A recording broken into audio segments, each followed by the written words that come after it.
Welcome to the informational session on the website that I created for my departmental honors project at Clemson University titled AlmostANurse.com. On the home page, we come upon the title, How to Succeed as a Student Nurse. This page just is an introduction to why this website is useful to student nurses across the country and why it's important to find your passion in nursing school so that you can set yourself up for the best career upon graduation. The second tab is titled Externships. This page discusses the CHOP Summer Nurse Extern program that I completed in the summer of 2015. It discussed what it was like to apply for this position, going through 600 applications, 150 interviews, and for only 50 extern positions.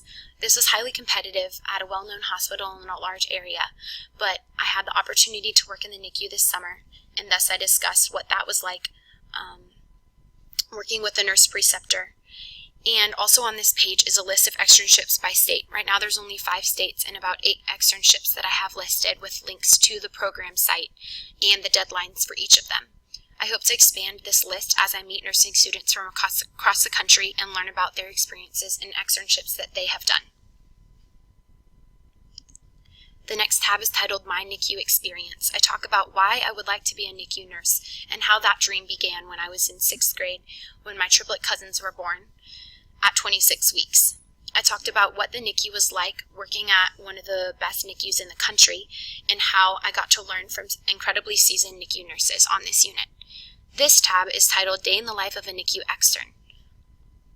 This takes us to a page that has the hour-by-hour shift that I would do as an extern and some things that I was able to do under the work of my nurse preceptor. I talked about how I met Dr. Spatz at a Student Nurses Association convention in April of 2013 and 2014 and discussed her work at this children's hospital in their NICU. She informed me about this externship and I was able to apply, interview, and have the opportunity to be an extern at this hospital. I also talked about the other pediatric externship units that are available to work on at children's hospitals similar to that of the Children's Hospital of Philadelphia. There's many opportunities for students that I don't think they know are available because they don't actually know how a pediatric hospital is structured. Exactly looking at hospitals in the upstate of South Carolina area, we don't have any children's hospitals that have various units specifically for children. We just have a general pediatrics floor and a pediatric hematology and oncology unit. So this is very helpful for students to see opportunities that they have for externships at hospitals similar to that of CHOP. I also discussed some things that I got to do in the NICU, such as blood sugar checks, repositioning breathing tubes, chest physiotherapy, just basic care for infants, feeding, hanging TPN every evening, giving shift report, things like that.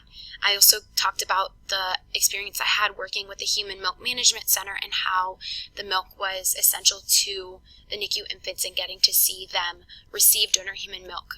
Also working with the milk technicians that work to freeze, refrigerate, store, and skim, things like that in the milk bank that CHOP has currently. I then have a tab titled Undergraduate Research. It discusses my research experience working with a PhD prepared nurse, the importance of communication and expectations during this relationship, how the professional world as an undergraduate can be daunting, and how it's not all fun and games to do research. It can be very challenging to manage time with still being in undergraduate nursing school, so it's very hard work. I also discussed how to get involved in research, finding your field of interest, getting involved in a Student Nurses Association chapter, listening to speakers that are in your field that you're interested in, being bold and approaching people, building your network, and hopefully connecting with a mentor as your network grows. I also talked about graduate school and how upon finding your passion, you are then able to look for a career in this field and narrow down what kind of graduate school you might be interested in. It's been helpful for me to find what field I'm interested in and thus looking at what schools offer the programs that I might be interested in getting my nurse practitioner degree or eventually a PhD. So building your network now can also create the ability to get strong letters of recommendation and just being able to ask questions to people that have done the program before you as you encounter them across the country through conventions you might go to, being able to ask questions that will help you determine the best course for you. Going back to the NICU Experience tab, there are 3 tabs here. The first one, Externships, takes us back to the page we discussed earlier. The second one discusses a diagnosis that I encountered when I was working in the NICU called congenital hyperinsulinism. If you click Learn More, it takes us to a page that discusses the symptoms of congenital hyperinsulinism, what this looks like, and the types between focal and diffuse, the diagnosis, using the PET scan especially, and talking about the treatment for infants with this, including, which most of the time it does take surgical intervention for patients with diffuse hyperinsulinism. I also have resources on here for the Congenital Hyperinsulinism International Organization that helps to improve the lives of children and adults with this disease. It has guides for parents that have children with congenital hyperinsulinism and some other resources that families and healthcare providers can use to understand this diagnosis and better take care of patients with it.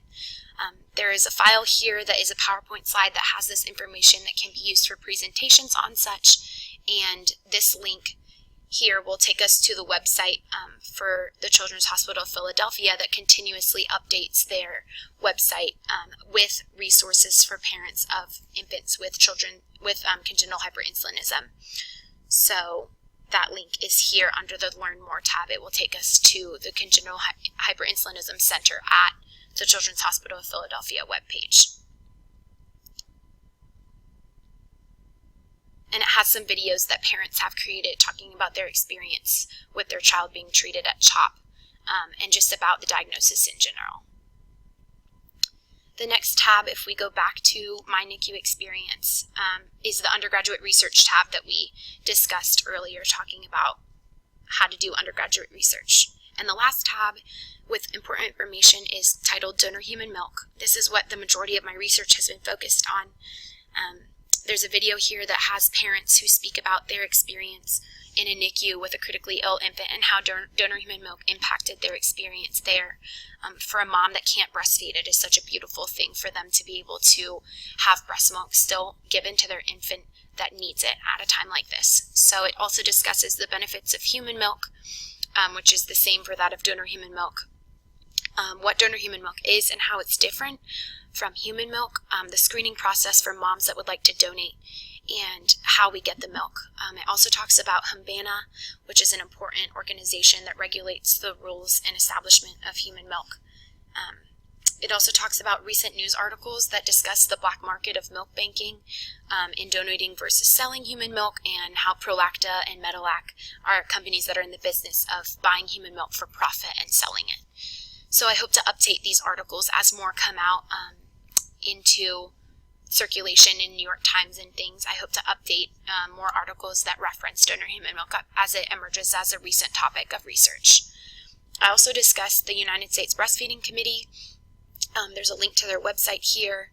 I discussed the Innocenti Declaration, which is what the page that was written in 1990 that created the United States Breastfeeding Committee in order to improve breastfeeding rates across the world. Especially in the United States is where this organization is focused. And I talked about my experience going to their annual meeting in August, learning about how just being there as a student was impactful for me. Just learning about the value of donor human milk through the eyes of experts in this field has been incredible, and in seeing the research and improvement of this field as strides are made in understanding the benefits of breast milk and how that translates into the role of donor human milk use in a NICU setting. The last 2 tabs are just about me as a nursing student, who I am, and how my experience in nursing school has been beneficial, and why I want to share this webpage with other students so that they can have similar experiences. And the last page is just a contact page that talks about, that has my website link, my email, and the page to my LinkedIn if anyone ever needed that. And that's all. So thanks for joining me on my tour of my website. I hope that you find it useful and are able to share it with fellow nursing students. Thanks.